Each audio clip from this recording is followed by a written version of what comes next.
Hello, today we're going to be reviewing this Makita lithium-ion 18-volt brushless multi-tool.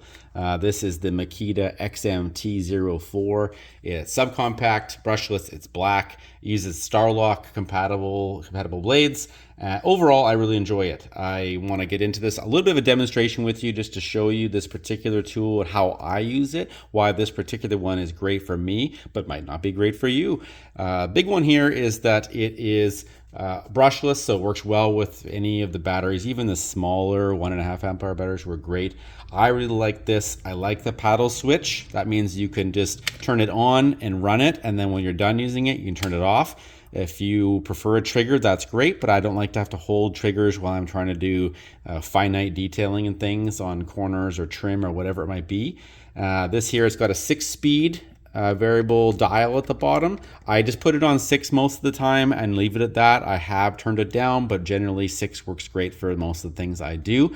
And it's overall really good. I would say the negative on this is that it is Starlock. And by that I mean it takes Starlock, Starlock Plus, StarlockMax blades. This is a Starlock blade that I've got on here now. It's a Diablo. It's well used, but still functioning. And you can see they have a bunch, basically like the star sort of configuration, more points than on a traditional blade. And it does allow for finite adjustments on the tool, which are nice, but not necessarily necessary, but I like it. So here we are. That being said, Starlock blades are known to be more expensive, not as big of a selection, certainly not if you're buying in bulk, at least in my experience. Maybe if you're a contractor or something you can buy in bulk, but I haven't found that as an option. But generally speaking, I go through a blade a year kind of thing, you know, not necessarily the same blade, but different blades, and I'm not worried about it. Diablo makes blades, Makita makes blades, Milwaukee makes blades, Bosch, Fane, yeah, there's lots of options, and there's generic ones too. There is apparently an adapter you can buy, or there's a couple of different options for adapters to go to a traditional type of blade that's more cost effective.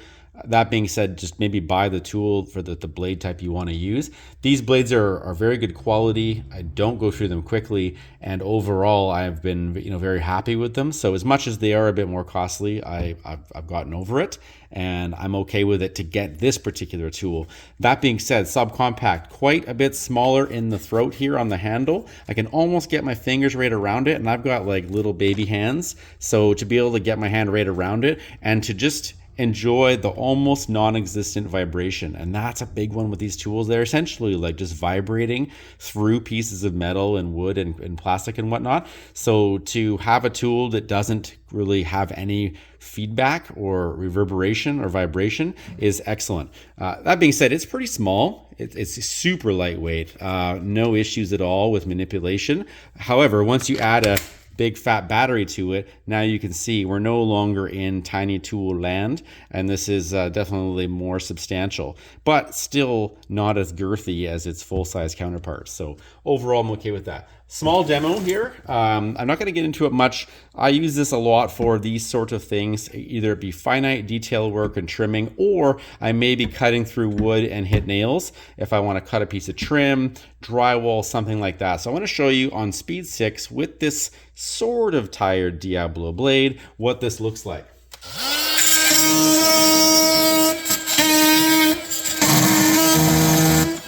So there you go. That's 3 nails, relatively flush cut on this piece of wood. This is obviously just a demo board, but you can see it cut through these, no problem whatsoever.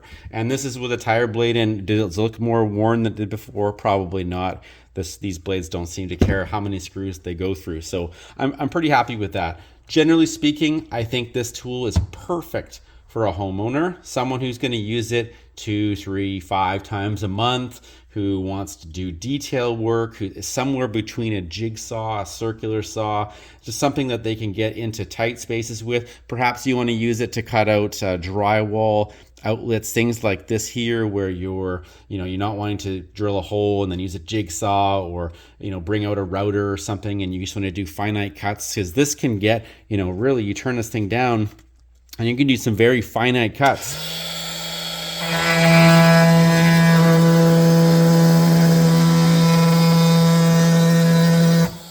Now I'm using a bimetal blade, but you get the idea. I just cut this little corner off here, no problem at all. And it was exactly what I wanted to do when I set out to do it. And I just did that for fun. So you get the general idea here. Like, you could do a lot with this tool, hence the term multi-tool, and generally be very happy with it. So I like the subcompact line for me. If I was a construction worker doing these things, using these things every day for my trade, I might want something that is maybe more powerful. Perhaps it's bigger. I don't know. I don't expect this tool to be less durable or less functional than other ones on the market. I do know that they make a kind of like a speed change option on some other tools where you don't have to pull the pin completely out to change the blade, and I feel like that could be nice. But again, when I set out to do something like this, I'm probably choosing the blade I want to use. I might need to change the blade mid-project or something like that,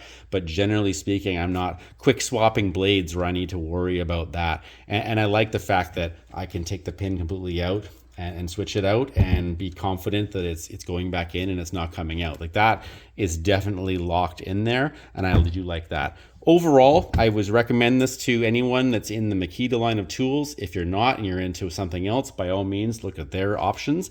But a lower vibration subcompact tool is a fantastic option. Take care.